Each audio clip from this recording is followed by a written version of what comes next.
Gak heran nih kalau rakyat ikut was-was saat ada wacana pajak sembako yang beredar informasinya di media sosial. Betul, dan informasi ini viral dan di mana-mana dan juga banyak interpretasi dari orang-orang begitu kan. Tapi Bu Menteri Keuangan Sri Mulyani akan memberikan penjelasan sebenarnya sembako seperti apa sih yang akan dikenakan pajak. Apakah sembako-sembako di pasar tradisional juga akan dikenakan pajak? Yuk kita simak pernyataannya.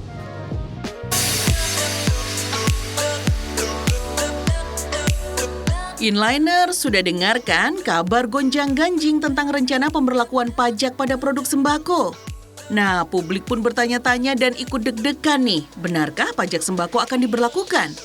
Yuk kita tanya Bu Menteri Keuangan yang terekam sedang berbelanja sayur mayur dan buah-buahan di Pasar Santa, Jakarta Selatan.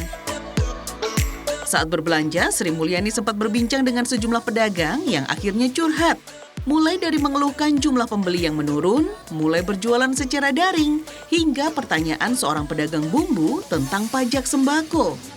Lalu, apa jawaban Sri Mulyani? Turun, padahal aku nggak ngambil pajak, nggak ada PPN sekarang. Yang barang-barang untuk rakyat ini nggak dikenai. Hanya berita online kayak gitu, bikin resah ya Bu ya. Wah, beneran ya Bu, sembako untuk rakyat tidak akan dikenai pajak. Di hadapan anggota Dewan, Sri Mulyani pun kembali menegaskan, pajak pertambahan nilai sembako tidak akan dibebankan pada seluruh jenis sembako. Hanya bahan pangan golongan very high-end berharga selangit yang akan dikenai pajak.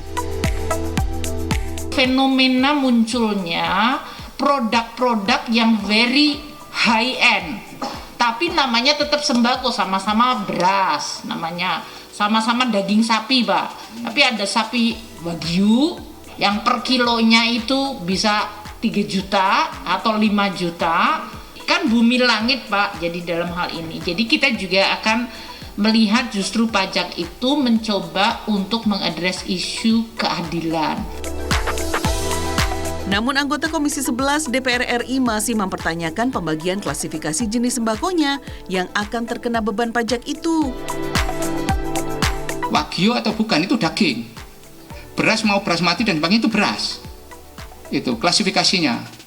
Karena apa? Pembahasannya itu adalah di objek dan bukan objek. Waduh, semoga saja ya Inliners, pembahasan undang-undang perpajakan termasuk polemik pajak sembako yang akan diagendakan segera benar-benar berpihak kepada rakyat. Ingat yang dipajaki adalah untuk produk-produk high-end, produk-produk super mahal, misalnya beras basmati, kemudian beras shirataki, yang aku suka banget, ini bakal lebih mahal nanti.